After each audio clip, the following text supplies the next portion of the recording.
wabarakatuh. Perkenalkan, kami dari kelompok 7 yang akan menjelaskan tentang materi keterampilan belajar dan teknik-teknik membaca. Saya Novita Hadijah, NPM 263. Saya Ella Urpiah, NPM 356. Saya Aisyah Lima, NPM 353. Saya Tuti Nurjana dengan NPM 337. Dan saya Dinaika Setiarini dengan NPM 272. Pentingnya keterampilan belajar sangat besar dalam menunjang keberhasilan seseorang dalam pendidikan maupun juga kehidupan seseorang secara umum.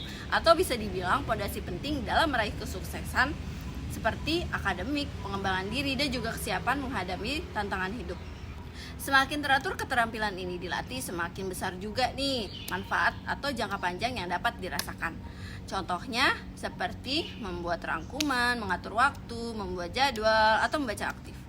Nah, berikut penjelasan mengenai mengapa keterampilan belajar itu penting. Di antaranya, kayak yang pertama, meningkatkan efektivitas dan juga efisiensi dalam belajar.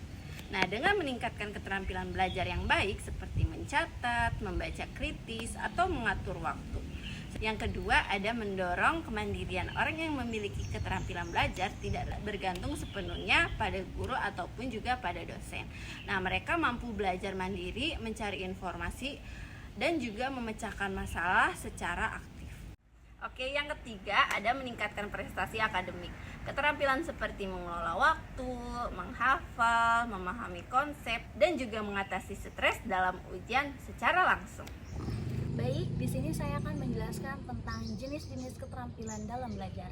Nah, yang pertama yaitu manajemen waktu, di mana manajemen waktu ini mengatur jadwal belajar dan memanfaatkan waktu secara efektif agar semua belajar atau tugas dapat diselesaikan tepat waktu dan tidak menumpuk. Nah, ada contohnya nih, seorang mahasiswa membuat jadwal harian yang mencakup waktu belajar, istirahat, dan kegiatan lainnya.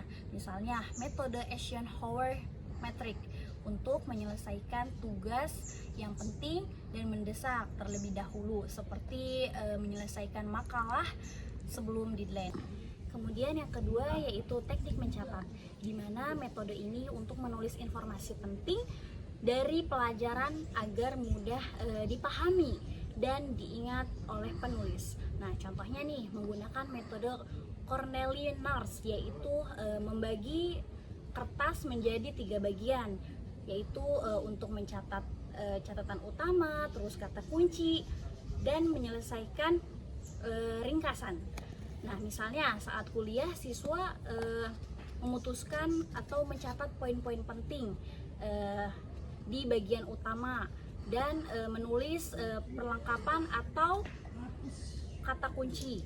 Nah, kemudian yang ketiga ada strategi membaca efektif. Teknik membaca efektif adalah cara membaca yang agar lebih cepat dan memahami isi bacaan, mendapatkan inti informasi. Contohnya, sebelum siswa membaca buku pelajaran, alangkah baiknya siswa yaitu membaca judul, subjudul, atau survei, membaca pertanyaan dari subjudul atau question. Nah, kemudian membaca dengan fokus atau read, mengulang isi dengan kata sendiri atau riset. Nah, meninjau atau mengulang yaitu review. Nah, dan yang terakhir yaitu motivasi dan sikap positif, di mana dorongan di dalam diri kita yaitu memerlukan motivasi terhadap proses belajar. Nah, siswa yang gagal dalam ujian dia tidak menyerah. Dia bahkan bertekad untuk mengevaluasi kesalahannya baik dalam dirinya. Kemudian dia menanamkan afirmasi seperti saya mampu belajar dan mampu memperbaiki apa kesalahan saya. Terima kasih. Teknik-teknik membaca adalah berbagai cara atau metode yang digunakan dalam proses membaca untuk mencapai tujuan tertentu, seperti memahami isi bacaan secara menyeluruh, menemukan informasi yang spesifik, mengevaluasi isi teks secara kritis. Setiap teknik membaca memiliki karakteristik dan kegunaan yang berbeda, tergantung pada jenis teks dan tujuan membaca. Beberapa teknik untuk membaca adalah skimming, scanning, selecting, skipping. Baik, di sini saya akan menjelaskan apa saja itu teknik-teknik membaca. Teknik-teknik membaca diantaranya adalah satu ada skimming, yang kedua ada scanning, yang ketiga ada selecting, dan yang keempat ada skipping. Yang pertama skimming. Skimming yaitu membaca secara cepat untuk mendapatkan gambaran umum tentang isi teks atau isi suatu buku.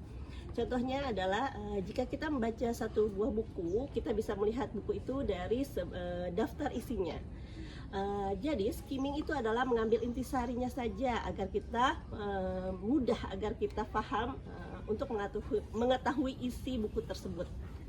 Dan yang kedua adalah scanning, yaitu membaca dengan cepat untuk menemukan informasi spesifik atau fakta yang tertentu dalam suatu teks atau suatu buku. Contohnya bisa mencari tanggal lahir suatu tokoh dari suatu buku biografi. Jadi scanning di sini adalah membaca dengan cara memindai atau dengan cara meloncat-loncat dari bagian satu ke bagian yang lain. Yang ketiga adalah selecting, yaitu membaca dengan teliti dan mendalam untuk memahami setiap detail teks atau buku. Contohnya kita di sini bisa membaca suatu buku pelajaran, kemudian kita mencari poin-poin pentingnya untuk diringkas, kemudian ditulisnya.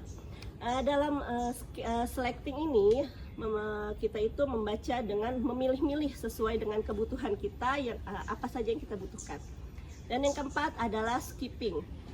Skipping adalah mengabaikan bagian bacaan yang dianggap tidak penting atau menurut kita sudah paham.